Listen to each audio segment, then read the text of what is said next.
오늘 아침 이 마가복음을 중심으로 베드로가 전했던 그 구원에 대한 이야기를 함께 살펴보았습니다. 오늘 저희들 찬양 예배 때는 누가가 전했던 그 예수님의 구원에 대한 이야기들을 우리가 살펴보게 될 텐데, 잘 아시는 것처럼 누가는 우리와 똑같은 이방인이었습니다. 그 예수님의 그 제자도 아니고 사도도 아니었었죠. 바울을 통해서 복음을 접하게 되어지고 예수님을 알게 되었고, 그리고 너무 궁금해서 예수님 만났던 사람들을 2년 동안 다 만나고 그들을 통하여 이 복음을 정리하게 된 것입니다. 그러니까 우리 같은 이방인이 보기에는 누가가 전해준 이 이야기가 정말 의미가 있고 또 듣기 굉장히 수월하고 편할 것입니다. 그리고 무엇보다 정리가 잘 되어 있으니까 오늘 누가복음과 함께 사도행전을 이어봐야 됩니다. 왜냐하면 사도행전도 누가가 기록을 했죠. 그래서 내용은 그리 많지는 않습니다. 항상 우리가 어떤 주제를 다룰 때 제일 쉬운 방법은 6화 원칙 또는 7화 원칙으로 먼저 정리를 해두면 그러면 내용이 어디 도망가지를 않습니다. 그래서 글 쓰는 분들이 글을 쓰다가 언제 이야기냐, 또 언제를 얘기하는 것이냐, 어디서 된 이야기냐, 또 어디서 이루어지는 것이냐, 누가 한 얘기냐 진짜, 그리고 누구에게 한 얘기냐, 무엇을 어떻게 왜 그런 말을 했느냐, 그걸 우리가 딱 정리해버리면 그 별로 어렵지가 않죠. 구원에 대해서 우리가 정리를 한다면 언제, 그 언제라고 할 때는 구원의 시작이 있겠죠, 그렇죠? 하나님의 예정부터 시작입니다. 그런데 이제 우리에게는 언제부터냐 할 때 회개하여서 용서받기 시작하면 그러면 이제 구원이 시작이 된 것이죠. 우리의 삶 가운데에서는. 그렇게 되어져서 이제 죄사함 받고 주님과 함께 동행할 때 언제 이루어지느냐? 그 이루어지는 것은 예수님 재림 때, 그때 이제 온전히 이루어지게 됩니다. 어디서 이루어지느냐? 어디서? 여러분 실제로는 그 장소가 다양합니다. 의외로 제일 먼저는 우리 마음에서 이루어지는 하나님의 나라가 있다는 거예요. 그 구원이. 그러니까 그런 것은 우리가 궁극적인 구원이 아니죠. 구원의 시작은 우리 마음에 시작됩니다. 그래서 우리가 누구의 말씀을 따르느냐, 그래서 우리가 이 땅에 살지만 하나님 나라 백성으로 사느냐, 이런 것은 장소로도 굉장히 중요한 내용이 되어집니다. 그래서 우리 마음에 임하는 하나님의 나라, 우리가 이 땅에 살지만 주님 말씀을 받아들이고 주님을 따른다면 우리 마음에 이루어지는 하나님의 나라가 있다는 거예요. 또 두 번째는 우리가 바라는 장소가 있기는 합니다. 우리의 가정이나 우리의 신앙 공동체가 정말 주님 나라처럼 되기를 소망합니다. 그러나 소망한다고 이루어지느냐? 장담을 못한다는 거예요. 여러분 실제로 하나님께서 원하고 바라시기는 모든 사람의 구원을 얻기를 원하신다는 말씀을 하십니다. 그런데 하나님이 원하고 바라시지만 이 신앙은 관계에 대한 부분이 있기 때문에 사람이 응답하지 아니하면 하나님이 원하시고 바라셔도 안 되는 부분이 있습니까? 없습니까? 있다는 거예요. 그런 것처럼 우리가 소망하고 바라고 이루어가려고 애를 쓰지만 이루어지지는 않는 그런 하나님의 나라가 있어요. 이 땅에서는. 그럼에도 불구하고 그걸 포기하지 말라는 겁니다. 왜냐하면 그것을 사모해야 진짜 주어질 때 가질 수 있다는 거예요. 그래서 우리에게 그 일을 절대 포기하지 않도록 부탁을 하신 것이죠. 그래서 궁극적으로 이제 오는 하나님의 나라, 근데 실제로는 그 과정이 또 하나 더 있죠. 일단 죽으면 사람들이 그 영혼이 두 군데로 나누어지지 않습니까? 낙원과 음부로. 낙원도 우리가 뭐라고 표현합니까? 하나님의 나라. 그러나 그것은 온전히 이루어진 하나님 나라는 아니라는 거예요. 왜냐하면 아직 부활에 참여하지 않았거든요. 그런 이제 하나님의 나라 어디냐 할 때는 그 낙원도 우리가 포함이 되죠.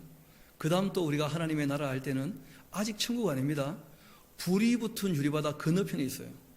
교회가 완성되어지게 되어지면 그 부활하고 또 인침받은 사람은 휴거된다 그러죠, 그렇죠? 이 종말의 때 모든 인을 떼고 나팔 불고 난 다음에 마지막 나팔 때 휴거되는 사람도 있을 겁니다. 그런 사람들 다 변화되어서 부활이 있고 휴거가 되어서 그 사람들 다 그 불이 붙은 유리바다 건너편에 가 있게 되어지는데, 실제로는 거기도 하나님의 나라지만 새 예루살렘이 만들어지는 또 과정입니다. 그때 우리가 잘 아는 것처럼 그 불이 붙은 유리바다 건너편에 그 천년 동안 주님과 함께 왕노릇하게 될 때 이 땅에서는 진노의 대접이 퍼부어지면서 악이 완전히 도말되고 그 다음에 이 땅에 실제로 또 뭐가 이루어지느냐 하면 천년왕국이 이루어집니다. 그런 교회에 대한 이야기가 아니고요, 이스라엘을 중심으로 한 그 회복의 때를 얘기하는 것이죠. 그래서 천년왕국도 실제로는 누가 통치합니까? 예수님께서 왕중왕으로 통치하시거든요. 그리고 그 천년왕국이 다 끝나게 되어지면 그때 실제로 이제 이 모든 것도 다 지나가고 뭐가 옵니까? 새하늘 새 땅. 그게 진짜 천국이죠. 그 천국의 제일 중심이 뭐라는 겁니까? 새 예루살렘, 그 교회, 완성된 교회라는 것이죠. 그래서 어디서 하나님 나라가 완성되냐라고 할 때, 또 어디서 하나님 나라가 시작되느냐, 하나님 나라가 어디 있느냐 이렇게 물을 때 그 단순한 대답이 아니라는 거예요. 여기 있다 저기 있다 하기 참 어려운 것이죠. 일단 너희 마음속에서부터 그 나라가 시작이 되었는가, 너희들이 그 나라 백성으로 그 말씀을 따라 사는가, 그거부터 이제 시작이 되거든요. 언제? 다음에는 어디서? 그 다음 누가 구원을 이루시고 하나님의 나라를 만드시는가? 당연히 하나님이시겠죠. 우리가 만들어가는 것이 아닙니다.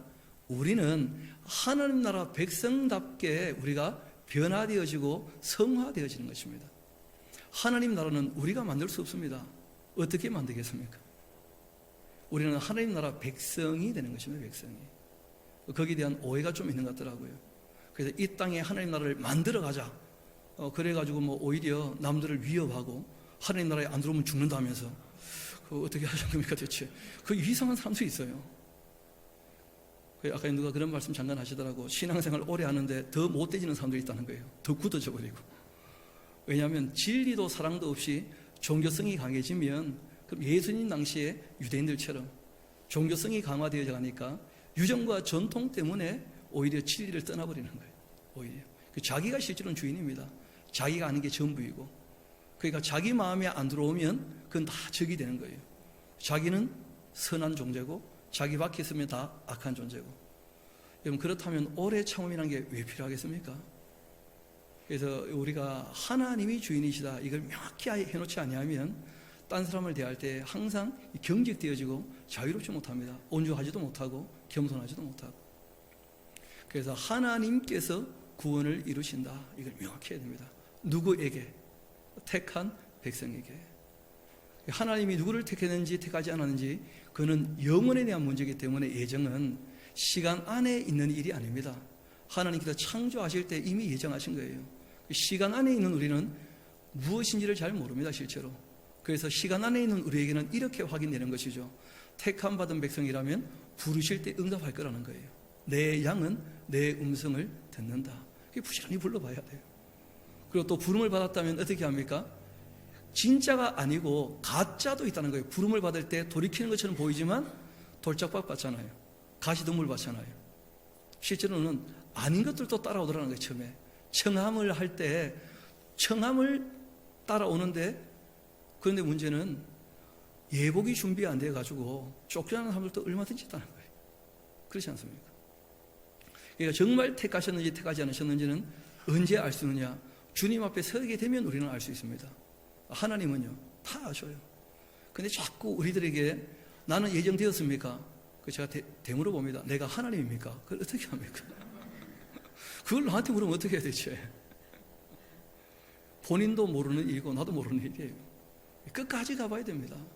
우리가 아직 살아있는 이상 두렵고 떨림으로 이루어가는 것이지, 이미 이루어졌다 그 생각하는 것 자체가 넘어진 사람의 가능성이 크다는 거예요. 누구에게냐? 하나님이 택한 백성이에요. 어떻게 그렇게 하셨는가? 구원을 어떻게 이루셨는가? 그 한마디로 한다면 은혜로 이루니까, 은혜로. 근데 그 은혜를 베풀 때 우리가 은혜를 깨닫지 못하니까 그 아들을 보내셔가지고 그 아들이 우리 대신 죽음으로써 죄값을 치르신 것을 직접 보게 하시고, 그리고 기록으로 남겨서 역사 가운데 우리가 확실히 믿어지게 하신 것이죠. 그렇게 해서 이 구원을 이루신 거예요. 왜 그렇게 하셨느냐? 이유는 단순하죠. 사랑하시려고, 사귀시려고. 그럼 예수님이 오신 이유와 목적은 하나님과 우리를 사귐이 있게 하려고 오셨다는 거예요. 화목케 하셨어요. 그리고 누가는 무엇보다 그 이야기를 쭉 쓰다가 그 사도행전쯤 가게 되어지면 이것이 이스라엘 백성들에게만 국한된 얘기가 아니고 이방인인 우리에게도 똑같이 베푸신 은혜였던 것이다. 이걸 여러 번 강조하고 있는 것을 보게 됩니다. 그래서 우리가 언제 어디서 누가 누구에게 무엇을 어떻게 왜 이런 식으로 정리하면 별로 어렵지 않죠. 구원에 대한 문제가 어디 도망가지 않을 겁니다. 그렇게 딱 정리를 해두고 우리 오늘 누가복음 몇 군데를 좀 같이 살펴보도록 하십시다.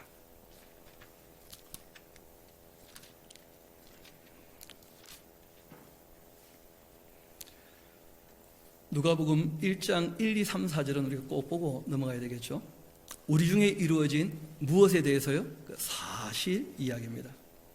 사실이 아니면 의미가 없는 것이죠. 처음부터 목격자 말씀에 일꾼된 자들이 전하해 준 그대로 내력조절하려고 부들던 사람이 많았었다는 거예요. 그 모든 일을 근원부터 자세히 미루어 살펴서 나도 그 데오빌로 각하에게 어떻게 해요? 차례대로. 이 굉장히 중요한 아이디어였죠. 이야기를 이해하려면 순서에 맞게 차례대로 쓰는 게 참 중요하겠다. 그렇게 하신 겁니다. 이유는 각하가 알고 있는 바를 더 어떻게 해요? 확실하게. 우리가 구원에 대한 이야기도 그 주제를 다루고 있으니까 이 말씀들을 통해서 더 확실하게 알 수 있게 되기를 소망합니다. 그러면 우리가 이 말씀을 읽는 이유와 목적이 다 이루어지는 것이죠. 먼저는 누가복음 그 1장 67절 한번 같이 가봅시다. 그 세례 요한의 아버지 그 사가랴의 그 찬양인데요. 그 부친 사가랴가 성령 충만함 받아 예언하 이르되 찬송하려다 주 이스라엘 하나님이여 그 백성을 돌보사 속량하셨다. 그 처음은 어디서부터 시작됩니까? 이스라엘 나라에서부터. 우리를 위하여 구원의 뿔을 그 종 다윗의 집에 일으켰으니 이것은 주께서 예로부터 거룩한 선자의 입으로 말씀하신 바와 같다. 우리 원수에게서와 우리를 미워하는 모든 자의 손에서 구원하시는 일이시다. 우리 조상을 긍휼히 여기시며 그 거룩한 언약을 기억하셨다. 곧 우리 조상 아브라함에게 하신 맹세라. 우리가 원수의 손에서 건지심을 받았고 종신토록 주의 앞에서 성결과 의로 두려움 없이 섬기게 하리라. 그렇게 하셨도다. 이하여 너가 지극히 그 높으신 이의 선지자라 일컬음을 받고 주 앞에 앞서가서 그 길을 준비하여서 우리 77절 같이 한번 읽어볼까요? 시작. 주의 백성에게 그 죄사함으로 말미암는 구원을 알게 할 것이다. 그러니까 이것은 누구에게 하신 말씀입니까? 세례 요한에 대한 이야기죠. 세례 요한은 어디에 본음을 받았습니까? 이스라엘 백성들에게. 여러분, 이방인들에게는 죄를 사하신다. 이게 무슨 말인지 이해가 잘 안 되는 표현입니다. 왜냐하면 율법이 없으니까 죄가 죄인 줄도 모르고 살고 있거든요. 그러니까 죄라는 말이 그들에게는 참 어려운 말이에요. 그래서 이제 이스라엘 백성들에게는 이렇게 이야기가 시작된 것이다 하고 일부러 소상히 밝히는 것입니다. 그러고 난 다음에 이 일이 어떻게 진행되는가 하는 것을 이제 뒤에서 밝히고 있는 것이죠. 그리고 이제 예수님께서 태어나셨고 그리고 예수님을 보고 그 기도했던 성전에서 그 시몬이라는 분이 계십니다. 우리 한번 2장 25절 같이 한번 봅시다.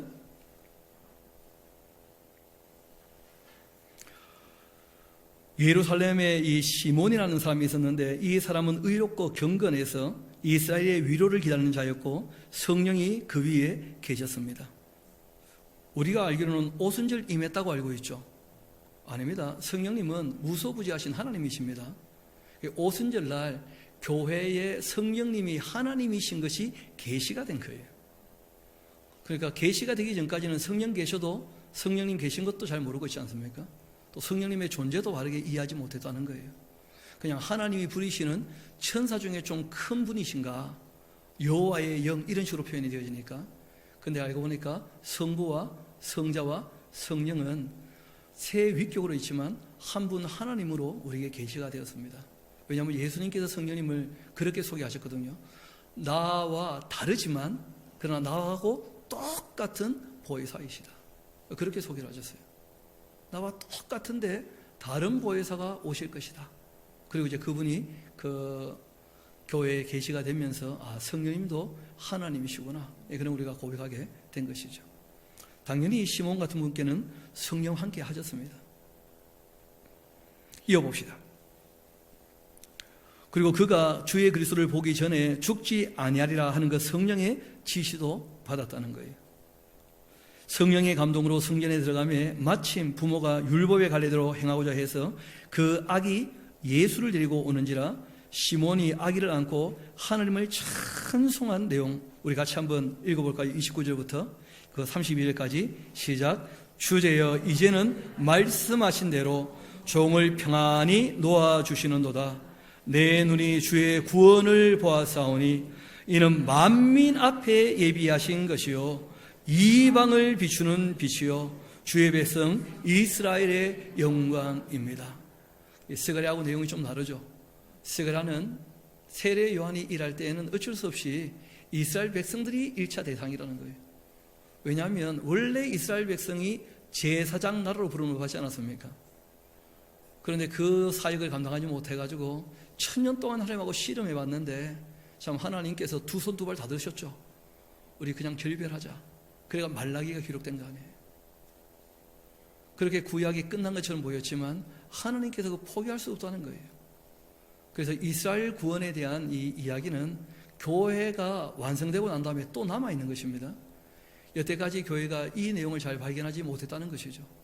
이스라엘의 회복에 대한, 구원에 대한. 이거는 교회하고 시점이 같지 않습니다. 그래서 교회는 예수님 재림할 때 완성되어지고요. 그 다음에 천여왕국은 실제로는 이스라엘 회복에 대한 이야기입니다. 그런데 여태까지 이 천여왕국을 교회하고 결부시켜서 얘기를 하다 보니까 이 내용이 전혀 정리가 안 됐던 거예요. 그래서 누구에게 하는 것을 명확히 정리를 해야 됩니다.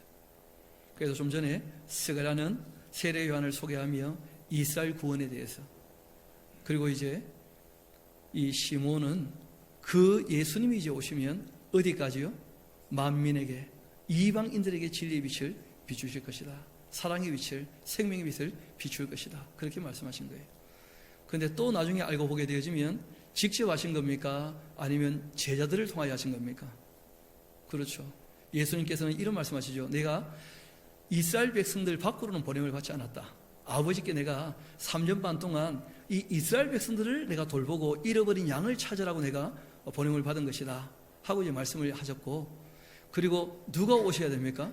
성령께서 이제 오시게 되면 그러면 너희가 권능 받아서 나의 증인, 실제로 내가 했던 이 모든 이야기는 이스라엘 백성들에게 국한된 얘기가 아니고 온 인류에게 전하는 얘기니까 성령이 오셔야 그렇게 복음이 확장될 것이다. 예루살렘과 유다와 사마리아와 땅끝까지 퍼쳐 나가게 될 것이다. 그렇게 말씀하셨거든요. 그래서 우리가 이 누가는 이야기를 좀 차근차근 순서대로 하고 있다. 그런 걸 우리가 염두에 두고 읽으면 좀 더 이해가 쉽죠. 그래서 이방인인 한국인인 저와 여러분도 이제 여기에 포함되게 된 겁니다. 참 은혜 가운데에서. 그 다음 조금 뒤로 넘어가 보도록 합시다. 우리 3장 같이 한가 볼까요? 그 회개가 무엇인가 이런 것들 이제 좀 더 상세하게 그 얘기를 하고 있습니다. 그 누가는 회개하라, 이방인이기 때문에 하나님께로 돌이킨다는 말이 무슨 말인지 이 언뜻 이해가 잘 안 되는 거예요. 그에 대해서 구체적으로 이제 알아듣게 설명을 합니다. 우리 한번 봅시다. 7절, 요한이 세례받으러 나오는 무리에게 이르되 독사의 자식들아 누가 너에게 일러 장차올 진노를 피하라 하더냐. 그러므로 회개의 뭐를요? 합당한 열매를 맺어야 된다. 속으로 또 아브라함이 우리 조상이라 그런 말 하지 마라. 내가 너에게 이르노니 하나님이 능히 이 돌들로도 아브라함 자손이 되게 할 수가 있다. 그런 말씀을 하신 거예요. 그럼 또 조금 내려와서 한번 봅시다. 12절 한번 봐봐요. 11절부터 볼까요? 회개하면 어떤 삶으로 바뀌는가? 대답하되 옷 2벌이 있는 자는 옷 없는 자에게 나누어 주라. 그 하나 적어놓으세요. 우리는 너무 많다, 옷이. 이 당시에는 너무 물자가 귀하던 때죠, 그렇죠? 옷 하나가 그냥 이불이기도 하고 요이기도 하고 뭐 그럴 때니까. 그러니까 옷 2벌을 내가 갖고 있으면 옷이 없어서 밤에 추위에 뜨는 사람이 있다는 거예요. 그런 정도는 챙겨줘야 된다 하고 말씀하신 것입니다.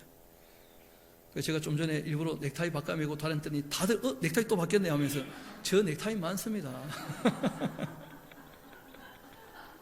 다음 주일날 또 갈아 끼고. 그래서 제가 주일 아침에 제일 골치 아팠던 게 뭐냐면 넥타이를 뭘 매야 되는가?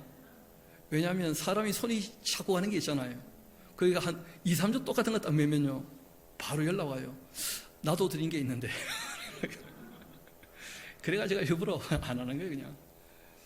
그래도 또 하라 하시니 제가 귀가 얇으니까 하라면 또 하고 또 누가 하지 말라면 또 안 하고. 너무 우리가 풍요롭죠. 성경은 우리에게 부탁을 하셔요. 옷이 2벌이 있으면 어떻게 하라는 거예요? 반드시 나눠주라는 거예요. 그게 회개란 거예요. 회개. 먹을 것이 있는 자 반드시 그렇게 하라는 거예요. 그럼 집에 먹을 게 쌓여있다 고민을 좀 해야 됩니다. 회개했다면 나눠줄 줄 알아야 돼요. 내가 다 먹도 못할 거고 먹지도 않을 거면서 갖고 있다, 그 별로 의미가 없지 않습니까? 그렇게 부탁을 하신 거예요. 이 당시에는 또 음식도 참 귀하던 시대니까 더한 것이죠. 또 세리들도 세례를 받고자 하여 와서 이르되 선생이 우리는 무엇을 해야 합니까? 그러니까 회개에는 반드시 따라오는 게 삶의 열매라는 거예요. 무엇을 해야 합니까? 이르되 부과된 것 외에는 뭐 하지 말라고요? 거두지 말아라. 정의와 공의를 따라야 한다. 너가 권력이 있다고 해서 힘이 있다고 해서 남의 것을 강탈한다, 그거 안 된다는 거예요. 그 다음 또 군인들도 물어봅니다. 우리는 무엇을 해야 합니까? 이르되 사람에게서 강탈하지 말며 거짓으로 또 뭐 하지 말라고요? 고발하지 마라. 그 적어놓으세요. 군인뿐 아니고 검사도 마찬가지 좀 적어놓으세요. 자꾸 거짓말 가지고 사람을 공부하고 힘들게 만들고 그러면 안 되죠. 받은 급료를 어떻게 해요? 족한 줄로. 여러분, 우리가 만족할 수는 없습니다만은 만족한 줄 알고 살아야 됩니다. 이 땅에는 진정한 만족은 없어요. 그러나 그래 이쯤이면 감사한 것이다 하고 자족하기를 배우라고 말씀하십니다. 그리고 지족한 줄을 알아야 한다고 말씀하신 거예요. 그래서 정말 우리가 풍성하기 때문에, 충족되었기 때문에, 만족하기 때문에 만족하라 그렇게 하신 게 아니에요. 그것은 이 땅에서 누릴 수 없는 것입니다. 오히려 이 땅에서 그런 것을 추구하게 되면 오히려 욕심만 채우다가 엉뚱한 길로 갈 수 있다는 거예요. 그래서 뭐라고 얘기하십니까? 주어지는 그 급료에 대해서 만족한 줄 알아야 한다. 지족한 줄 알아야 한다. 바꾸고 말하면 규모 있게 쓸 줄 알아야 된다는 거예요. 규모 있게. 그런 것이 이제 회개에 대한 내용이었습니다. 그러니까 누가라고 하는 분이 구원에 대한 이야기를 할 때 구원의 시작이었던 회개가 무엇인지를 명확히 말씀하신 거예요. 그러니까 다른 사람을 배려하지 않고 다른 사람을 생각하지 않고 살아간다면 하나님 백성일 수 없다는 거죠. 하나님 백성은 하나님 사랑과 함께 반드시 뭐가 따라옵니까? 이웃사랑이. 그래서 자기가 살아가는 삶의 영역이 있지만 다른 사람을 반드시 생각하고 그렇게 살아가야 하는 것이다 하고 부탁을 하신 것입니다. 그리고 이제 우리 한번 5장 같이 가봅시다. 족보가 쭉 나오고 난 다음에 예수님께서 공생애를 시작할 때 어떤 일이 있었는지가 쭉 나오고 그 다음 우리 한번 봅시다. 4장 먼저 우리 한두 절 보고 넘어갈까요? 42절 같이 한번 가봅시다. 날이 밝음에 예수께서 나오사 한장한 옷에 가시니 무리가 찾다가 만나서 자기들에게서 떠나시지 못하게 만류하려 하며 예수께서 이런 말씀하십니다. 내가 다른 동네들에서도 하나님 나라 복음을 전하여야 할 것이다. 다른 동네에서도 이런 말씀하신 거예요. 나는 이 일을 위하여 보내심을 받았다. 여러분, 실상은 우리가 다 가르쳐야 알아듣느냐? 그렇지 않습니다. 이 진리가 정말 심겨지게 되어지면 자라는데 왜 자라느냐? 본인이 진리를 찾는다는 거예요. 구하고. 여러분, 어떤 면에서는 진리에 대하여 관심이 없고 구하고 찾지도 않는 사람이라면 그러면 아닐 가능성이 큽니다. 예수님께서 한 3년 반쯤 가르쳐 봤는데 가룟 유다는 더 이상 진리와 사랑에 관심이 없더라고. 돈의 욕심만 커지고 결국은 예수님 팔아먹고 죽음의 길로 간 것이죠. 하나님께 버림받은 사람이 더라는 거예요. 여러분, 실제로 이 진리에 대해 관심을 가지고 구원받은 백성, 택한 백성이라면 베드로가 오늘 했던 얘기 기억나시죠? 공부하자. 배워야 한다. 알아야 한다. 끊임없이 그런 얘기 합니까? 안 합니까? 그래요. 그럼 진리는 자라는 것인데 우리가 흡수하지 않고 먹지 않고 마시지 않고 어떻게 자라게 됩니까? 그래서 하나님 말씀을 가까이 하는 사람들, 그리고 이 말씀대로 살려고 애쓰는 사람들, 구원받은 확실한 표가 될 수 있는 거예요. 어떻게 보면 별로 거기에 관심이 없다. 고민을 좀 해봐야 됩니다. 그래서 늘 말씀드렸듯이 정보를 바르게 알려고 애쓰지 않는 이상 정말 하나님을 사랑하는 것일까? 대상이 누군지도 모르고 사랑한다라고 하는 것은 자기 마음에 일어나는 사랑이에요. 그 처녀들은 보면 백마탄 왕장님에 대해서 얘기하면서 오빠 하면서 막 얘기를 쓰지 않습니까? 일기에다가. 근데 일기에 쓴 오빠하고 진짜 만난 오빠하고 너무 다르게 대하는 거라. 왜 그래요? 일기에 쓴 오빠는 자기 상상한 오빠고 진짜 오빠는 진짜 오빠거든. 사람이거든. 그러니까 일기에는 뭐 너무 스스로 황홀한 거라 행복하고 얼마든지 그렇지 않습니까? 그런데 실제 사람을 만났을 때 그렇게 하느냐? 그 딴 문제가 되고 마는 거예요. 우리가 하나님을 모르면서 뭐 하나님이 사랑합니다. 그거 다 어떻게 보면 자기 망상일 수 있어요. 망상. 착각일 수 있다는 거예요. 그래서 사랑한다고 할 때는 대상이 확실해야 됩니다. 정말 거룩하신 스스로 계시고 그리고 전지전능하시고 무소부지하시고 영원히 변하지 않으시며 삼위일체로 계시는 바로 그 하나님, 천지만물을 창조하시고 죄의 소리를 건져주신, 그리고 우리와 늘 함께 하시며 도와주시고, 그리고 이후에 산자와 죽은 자를 심판하시며 정말 주님 나라에 이르게 하시는 바로 그분을 우리가 바르게 알고 바르게 믿고 있는가? 그분이 성품은 어떠한지, 무엇을 원하고 바라시는지 그런 거 전혀 알지도 못하고 정리도 안 하고 배우지도 않고 하나님이 사랑합니다 하는 것은 망상에 가까울 수 있다는 거예요. 오히려. 그래서 부탁을 하십니다. 이 동네뿐 아니고 딴 동네에 가서 전한다는 거예요. 왜냐하면 그 복음을 받아들인 사람이라면 더 바르게 알려고 어떻게 합니까? 진리 앞으로 찾아 나오게 됩니다. 당연히. 그래서 지금 뿌려 놓는 것이죠. 나는 이 일을 위하여 보내심을 받았다. 그렇게 말씀하십니다. 그러니까 예수님은 거두시는 분이 아니시죠. 예수님은 스스로 말씀하셨습니다. 뿌리시는 분이에요. 뿌리시는 분. 그 이후에 거둘 때가 온다는 거예요. 심판대가 반드시. 그리고 우리 5장으로 같이 한번 가봅시다. 여러분, 우리가 구원이라고 할 때 궁극적으로는 영혼에 대한 그리고 이제 부활에 대한 이야기로 우리가 넘어가겠지만, 그러나 31절 같이 한번 봅시다. 그 나라의 모습 같은 것이기도 한데요. 예수께서 대하여 이르시되 건강한 자에게는 의사가 쓸데없고 병든 자에게라야 쓸데가 있다. 내가 의인을 부르러 온 것이 아니고 죄인을 불러 회개시키려고 온 것이다. 그럼 구원이란 말 자체가 뭐냐면 건져준다는 거예요. 왜 건져주실까요? 아니, 왜 건져주실까요? 아니, 빠졌으니까. 사람이 죄에 빠졌다는 거예요. 그래서 구원하러 오신 거예요. 그래서 아니, 죄에 안 빠졌다면 구원할 필요가 없잖아요. 그래서 스스로 의인이라고 척하는 사람은 구덩이에 있는데도 손을 뻗치지 않는 거예요. 이런 그런 거 있지 않습니까? 감옥에 갇혀있는데 누가 와서 옥문을 열어준 거예요.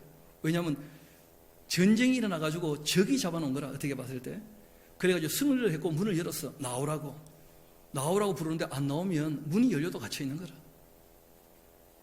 스스로 의인이다, 이 세상에 나는 만족한다, 그런 사람은 하나님 나라를 구하거나 찾지 않습니다. 그래서 마음이 가난하거나 또는 정말 가난해서 주님 앞에 나와야 되는 것이지, 자기로 스스로 다 만족해버렸다, 그러면 진리를 만나지 못합니다. 그래서 말씀하신 거예요. 나는 의인을 부르러 온 것이 아니다. 누구를 부르러 왔다고요? 그렇죠. 죄인을 불러서 회개시키려고. 구원자라는 거예요. 구원자. 그러니까 자신이 처해 있는 이 상황을 인식하지 못하면 구원하러 오셔도 그 구원을 받아들이지 않는 것이죠.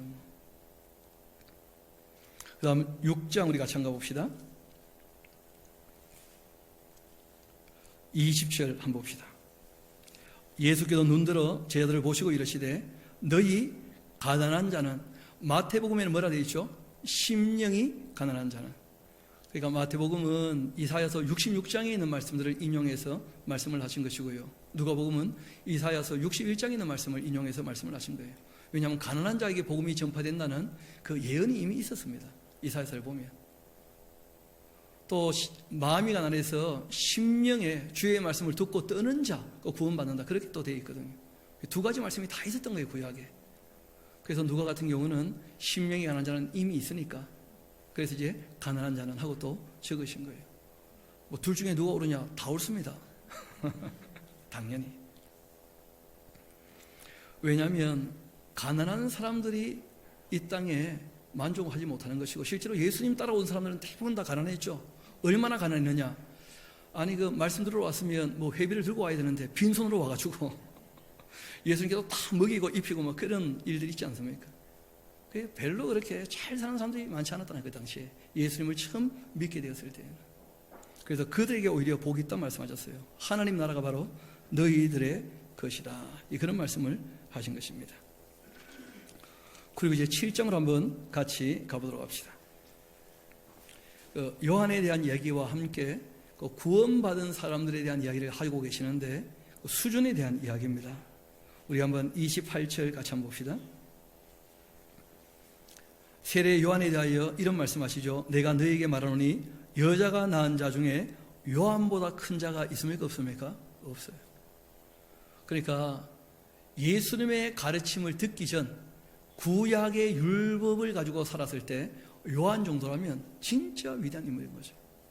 그런데 그 다음 한번 봐요. 그러나 하나님 나라에서는 극히 작은 자라도 어떻다는 거예요? 그보다 크다. 주님의 말씀을 듣고 하나님 나라가 이루어진 사람들, 쉽게 말하면 예수님 말씀으로 거듭난 사람들이라면 요한보다 더 위대한 삶을 살아야 됩니다. 실제로 예수님께서 그걸 원하시는 거예요. 그래서 마태복음에는 이런 식으로 되어져 있죠. 너희의 의로운 삶이 서기관과 바리새인만도 못해서는 천국은 꿈도 꾸지 마라. 왜냐하면 훨씬 더 좋은 게 주어졌잖아요. 여러분 옛날에 그 절구에 마늘 빻는 거 보신 적 있습니까? 근데 요즘에 기계에 마늘 넣고 탁 하면 막 마늘 나오지 않습니까? 여러분 기계에서 마늘 빻는 사람이 절구로 마늘 빻는 사람보다 더 적게 빻는다? 죽어야 되겠죠. 그렇지 않습니까? 우리가 훨씬 더 진리를 더 바르게 알게 되었는데 구약의 인물들보다 더 못하다면, 진리를 더 바르게 알지 못하고 있다면 그거는 좀 생각해 볼 문제라는 거예요. 예수님께서 말씀하신 겁니다. 그리고 이어봅시다. 모든 백성과 세리들 이미 요한의 세례를 받았기 때문에 이 말씀을 듣고는 하나님을 의롭다 했다는 거예요. 정말 그러하다. 요한의 얘기를 다 들어봤는데 이어서 누구 얘기를 들어본 거예요? 예수님 얘기를. 근데 들어보니까 누구 말이 옳아요? 둘 다 옳습니다. 둘 다. 근데 누가 수준이 높은 거예요? 그러니까 예수님 말씀이 참 옳다는 거예요. 세례 요한도 참 옳았고, 그 다음 예수님 하신 말씀이 정말 더 옳다. 정말 구약을 예수님이 오셔서 어떻게 하신 거예요? 완성하셨구나. 율법을 완성하신 분이시구나. 폐하러 오신 것이 아니고 그걸 다 인정하게 되는 거예요. 반면에 바리새인과 율법 교사들은 그 세례 회개하지 않는 사람들이죠. 그렇죠? 그 받지 아니함으로 그들 자신을 위한 하나님의 뜻을 어떻게 한 겁니까? 저버리고 만 거예요. 원래는 그들에게 진리를 전하러 오셨던 것이거든요. 근데 자기가 알고 있는 것에 딱 멈춰버린 사람들, 더 이상 예수님 말씀을 안 받아들였다는 거예요. 참 안타까운 얘기지만 그렇게 되고 말았습니다. 그때 예수님께서 안타까워서 비유로 한 말씀 하셨죠. 장태에 있는 아이들, 아니 뭐 피리를 불면 누가 춤춰야 될 텐데, 그렇죠? 예수님이 그렇게 말씀하셔도 전혀 반응이 없는 사람들이 있더라. 그런 얘기를 예수님께서 씁쓸하게 하신 거예요. 그 다음 우리 조금 뒤로 넘어갑시다. 안 빠지고 나오는 말씀이죠. 사람 만밭에 대한 이야기, 그 8장에 나오는 이야기들이거든요. 또 우리 14절부터 한번 봅시다. 좋은 밭이 뭐냐? 우리가 막 밭을 갈아 엎어라 이런 얘기 많이 했잖아요. 그런데 마가나 마태는 그 좋은 밭이 무엇인지에 대한 설명이 좀 미비해요, 실제로. 누가는 그런 걸 좀 명료하게 합니다. 우리 한번 봅시다. 14절. 가시떨기에 떨어졌다는 것, 말씀을 들은 자이나 지내는 중에 이 생의 염려라든지 재물과 또 무언요? 향락 때문에 기운이 막히더라는 거예요. 돈이 많으니까 놀고 싶어가지고 그럼 신앙생활 제대로 하기 어렵다는 거죠. 온전히 결실하지 못하는 자다. 좋은 땅에 있다는 것은 그 줄쳐놓으세요. 착하고 좋은 마음으로 말씀을 듣고 지켜 인내로서 결실하는 자. 굉장히 상세하게 설명하고 있죠. 왜냐하면 이방인들을 향한 복음서거든요. 이 이스라엘 백성들, 유대인들은 이미 구약을 알기 때문에 뭐 척하면 M에다 딱 알아둔다는 거예요. 그런데 이제 이방인들은 그런 게 잘 없으니까 일부러 좀 상세하게 말씀을 하신 거예요. 하나하나. 그리고 좀 더 이어봅시다. 누구든지 등불을 켜서 그릇을 덮거나 평상 아래 두지 않는다. 등경 위에 두지 않느냐. 이는 들어가는 자들로 그 빛을 보게 하려고 하는 것이다. 숨은 것이 장차 드러나지 아니할 것이 없고 감추인 것이 장차 알려지고 나타나지 않는 것이 없다. 그러므로 너희가 어떻게 듣는가도 스스로 조심해야 된다. 들을 때부터 잘 들어야 돼. 엉뚱한 걸 들으면 엉뚱한 생각이 자리 잡는 거예요. 그래서 복된 사람을 얘기할 때 뭐라고 얘기합니까? 교만한 사람이나 오만한 사람이나 죄인들과 함께 걸어가지도 않고 그들 자리에 앉지도 않는다는 거예요. 엉뚱한 거 들을까 봐, 엉뚱한 걸 따라갈까 봐. 그러므로 너희가 어떻게 들을까 스스로 삼가하라. 누구든지 있는 자는 받겠고 없는 자는 그 있는 줄로 아는 것까지도 다 빼앗기게 될 거다. 들을 때 어떻게 들을 것인가?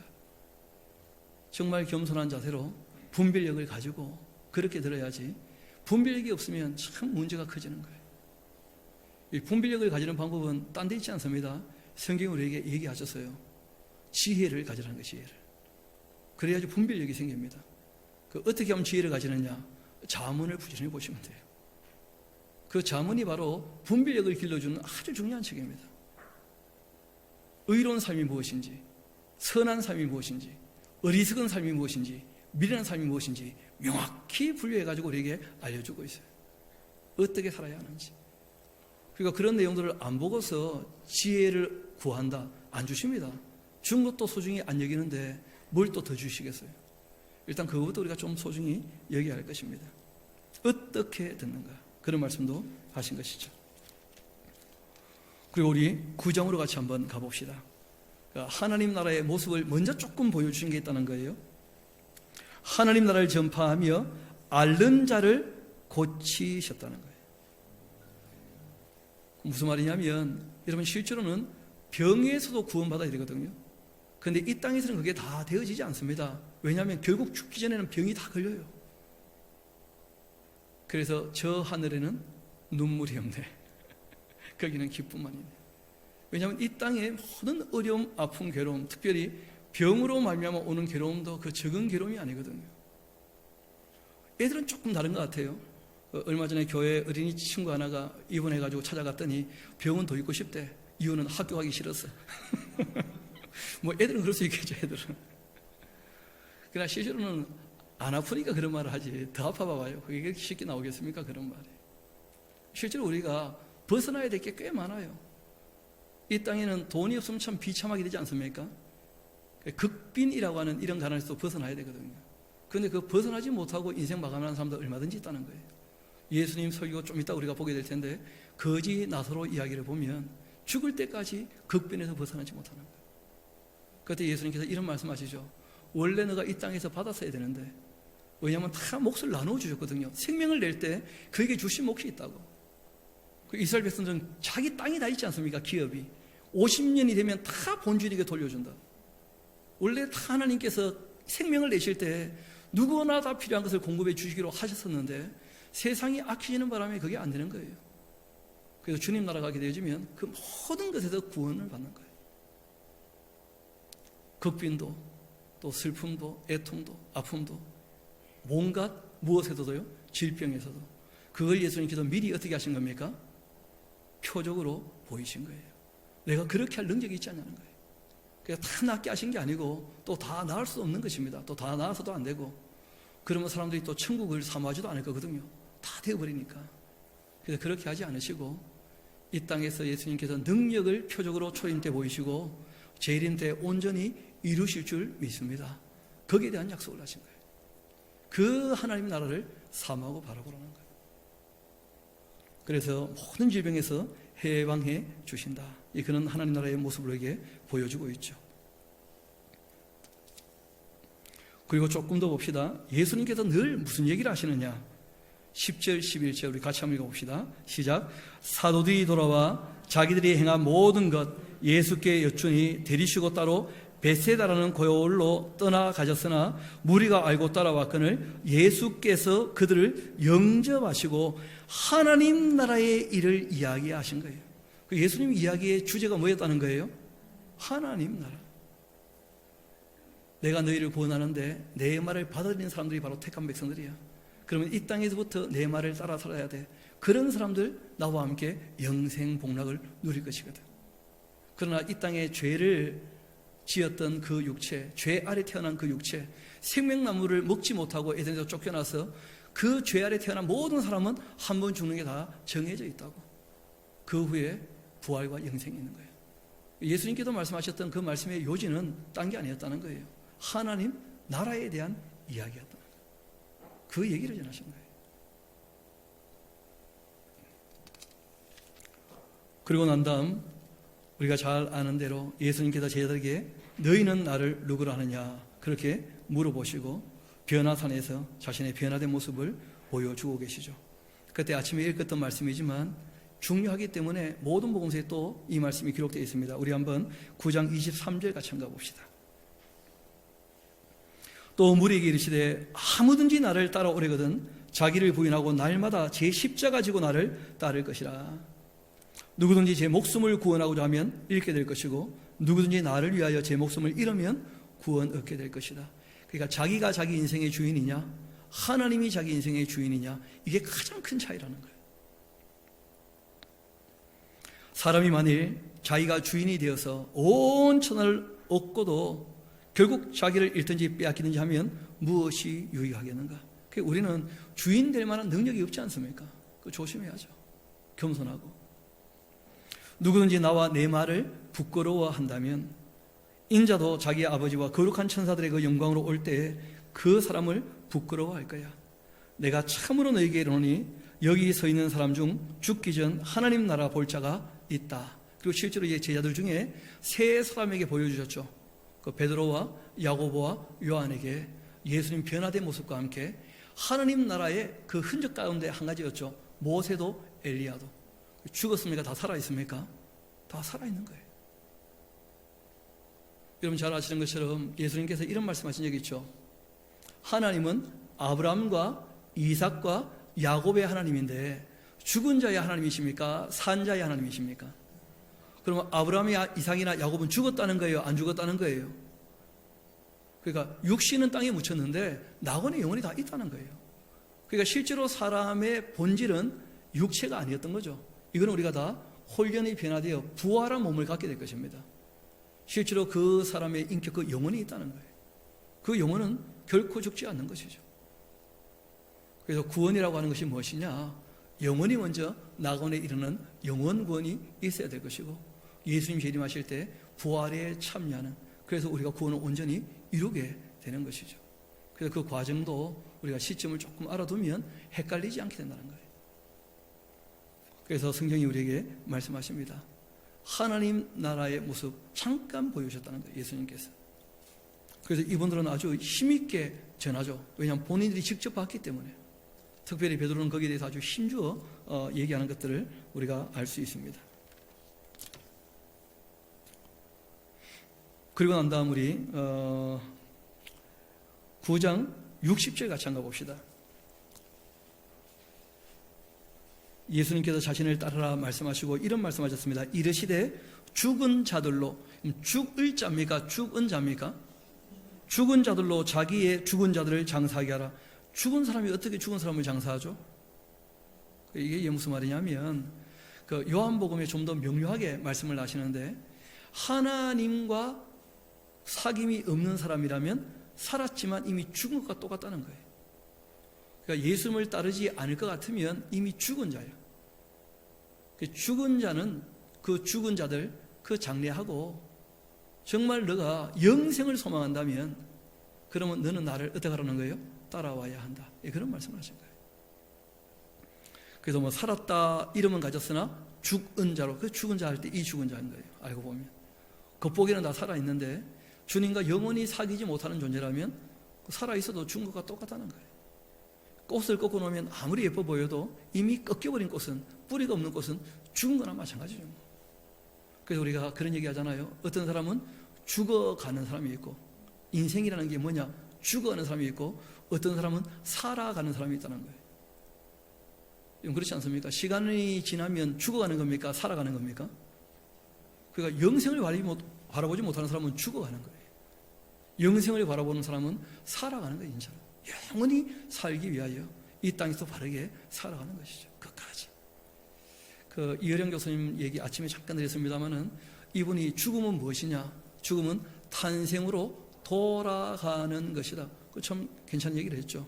이분 늙음하게 자기 딸 때문에 신앙 가지게 되어가지고, 그래가지고 이분이 가끔 그런 얘기들 하실 때 늘 우리가 했던 말이죠. 죽음을 우리가 뭐라고 표현합니까? 돌아가는 것이다. 돌아간다. 돌아가셨다.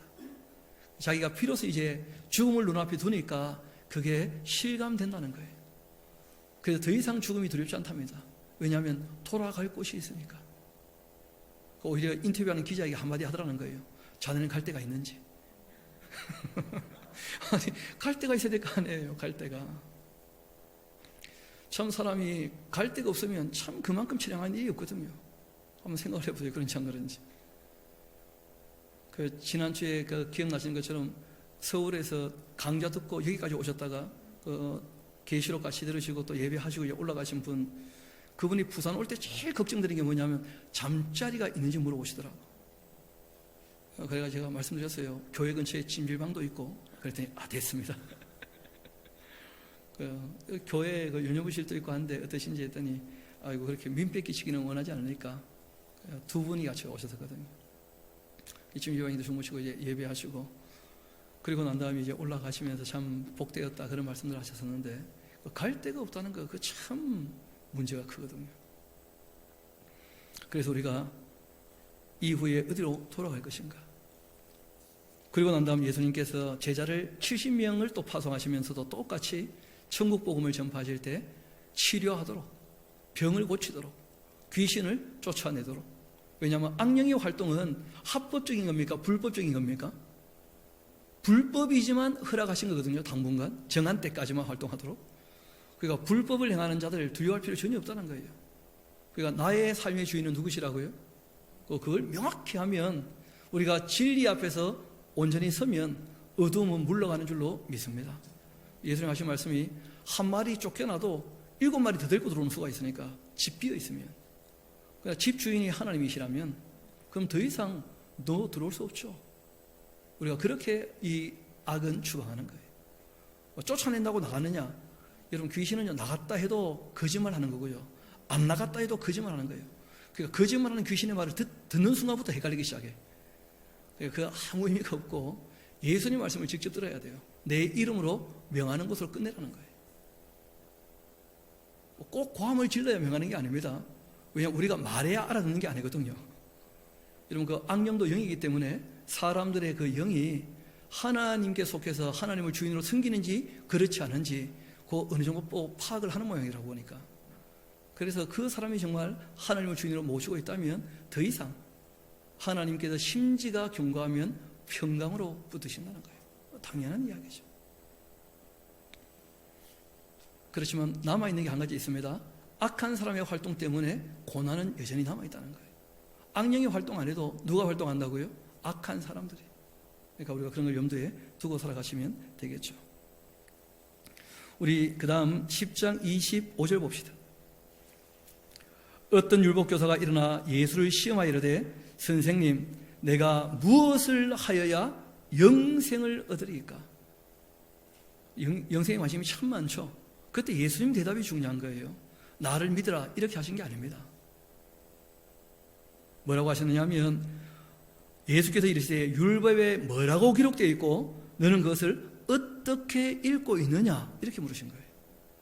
그러니까 성경을 바르게 읽지 못한다면 오해가 커지는 거예요. 예수님 지금 이런 말씀의 요지는 뭐냐면, 너가 성경에 대한 오해가 좀 있는 것 같다 하는 식으로 이제 말씀을 꺼낸 것 같아요. 정말 바르게 읽었느냐? 대답을 합니다. 내 마음 다하고 목숨 다하고 힘 다하여 뜻 다하여 주 너희 하나님을 사랑하고 이웃을 또 내 자신같이 사랑하라 하신 게 맞죠? 맞춘 거예요, 이 사람이. 예수님은 누군지 못 알아봤는데 율법의 핵심은 이 사람이 알고 있었던 거죠. 그때 예수님께서 말씀하십니다. 이르시되 너의 말이 옳도다. 그 다음이 중요해요. 어떻게 일느냐에는 어떻게 할 것이냐가 따라와야 된다는 거예요. 이를 행하라. 그러면 영생 얻는다. 이렇게 말씀하신 거예요. 예수님은 하나님 말씀을 따르는 것이 영생 얻은 가장 확실한 표로 얘기를 하셨거든요. 그런데 하나님 말씀에 순종하지도 않으면서 예수 믿어 구원받는다. 그럼 로마서 10장의 내용을 잘못 이해해서 그래요. 그럼 우리가 또 기회가 되어지고 누가복음 다 정리가 되면 그 다음 우리가 왜 바울의 글들을 오해했는지, 바울이 글을 조금 오해하게 썼거든요. 복잡하게. 아는 게 너무 많으신 분이라 가지고 그래서 말을 조금 복잡하게 쓴 부분이 있어요. 그런 걸 우리가 조금 정리해서 보면 뒷얘기까지 이어서 보면 어렵지 않게 정리가 됩니다. 일단 그보다 더 우선으로 누구 말씀을 들어야 됩니까? 예수님 말씀을. 이와 똑같은 말씀을 하신 적이 있습니다. 여러분, 이 말씀 다음에 하신 게 사마리아 사람 이야기였거든요. 가서 너도 이와 같이 하라. 구원받은 백성이라면 그렇게 살아가는 것이다 하고 말씀하신 거예요. 그리고 우리가 조금 뒤로 넘어가서 12장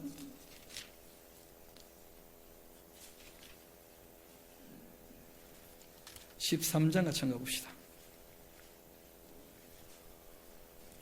하나님 나라에 대한 비유는 마태복음에도 기록되어 있고 마가복음에도 다 기록되어 있던 내용이죠. 밭에 심은 뭐 같다고요? 겨자씨 같다. 가로세말 속에 섞여 있는 그 누룩과 같다. 그런 교훈도 하십니다. 그리고 난 다음에 우리 22절 같이 합시다. 13장 22절. 예수께서 각 성 각 마을을 다니사 가르치시며 예루살렘으로 여행하셨는데 어떤 사람이 물어봅니다. 주여, 구원을 받는 자가 적을까요 많을까요? 이걸 물어본 거예요. 예수님 말씀이 의외였습니다. 좁은 문으로 들어가기를 힘써야 할 것이다. 내가 너희에게 이르노니 들어가기를 구해도 못하는 자가 많다. 여러분, 그러니까 처음 하나님께서 교회로 부르실 때 그 구원에 참여할 사람은 많다는 겁니까? 적다는 겁니까? 적다는 거예요. 예수님께서 마태복음에는 이렇게 말씀하시죠. 찾는 자가 적더라는 거예요. 좁은 문, 좁은 길은 누가 적어요? 찾는 자가. 그래서 예수님께서 종종 예수님을 따르는 사람들에게 이런 말씀하신 적이 있습니다. 적은 무리여 너희는 두려워하지 마라. 제가 저희 교회 볼 때마다 이 말씀이 떠올라요. 부산에 500만이 넘는데 적은 무리가 모인 거예요. 실제로는 엄청나게 모인 것처럼 보여도 의외로 많지 않습니다. 그러면 500만이 10만이면 많은 거예요? 별로 안 많은 거예요? 훨씬 적은 쪽이죠. 그렇지 않습니까? 500대 10이니까 50대 1이니까. 그러니까 실제로는 진리 안에 가는 사람들이 항상 어떤 무리였다는 거예요? 적은 무리였다는 거예요. 일전에 오사카에서 목회하시는 목사님하고 좀 얘기를 나눈 중이었었는데 이분이 그런 얘기를 하시더라고요. 본인이 성경 읽으면서 깜짝 놀란 적이 있었다는 거예요. 그게 뭐냐면 자기가 지금 일본에서 목회하니까 참 쉽지가 않은데 성경을 보니까 인류 역사 가운데 진리가 단 한 번도 메이저가 된 적이 없었다는 거예요. 단 한 번도. 항상 이 진리는 마이너였다는 거예요. 마이너. 그럼 세계 역사에 아브라함 이름 나옵니까? 안 나옵니까? 이름은 언급될 수는 있는데 아브라함에 대해서 세계 역사에서는 거의 취급하지 않거든요. 우리는 아브라함을 모르면 아무것도 아니잖아요. 그렇지 않습니까? 예수님이 이 다음에 워낙 교회가 위세가 있어가지고 이제 예수님 이름이나 바울의 이름은 조금 언급되지만 실제로는 세계사에서는 바울의 이름도 거의 언급되지 않습니다. 그렇지 않습니까?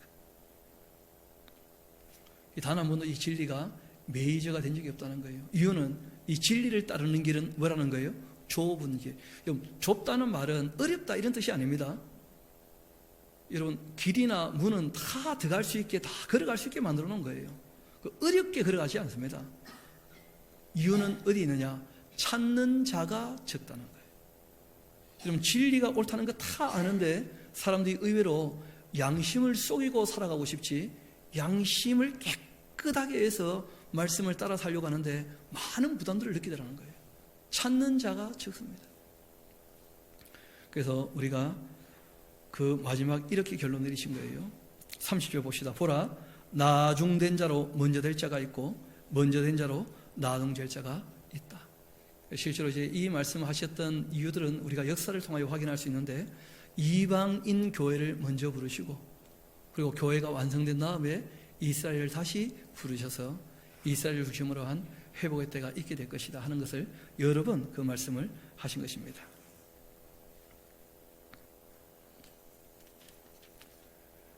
그리고 우리가 오늘은 여기 정도까지 하도록 하십시다.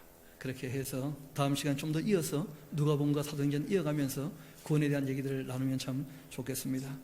오늘 누가가 얘기했던 것처럼 세례 요한이 와서 했던 일과 함께 예수님이 오셔가지고 하신 일들을 우리가 바르게 알게 되어진다면, 구약에 나오는 선지자나 또는 세례 요한, 이분들보다 우리가 주님의 뜻을 더 바르게 따라 살아야 되는 줄로 믿습니다. 그것이 우리 주님께서 우리에게 원하시는 것이거든요. 그리고 또한 이 구원에 대해서 온갖 비참에서 우리를 건져주시는 그 은혜의 영광에 대하여 우리가 늘 주님께 찬양하며 우리가 정말 만족한 줄로 여기면서 이 땅에 살아가는 그런 신앙의 지혜가 있게 되기를 주님 이름으로 권고드립니다. 우리 함께 기도하도록 하겠습니다. 아버지 하나님, 참 감사합니다.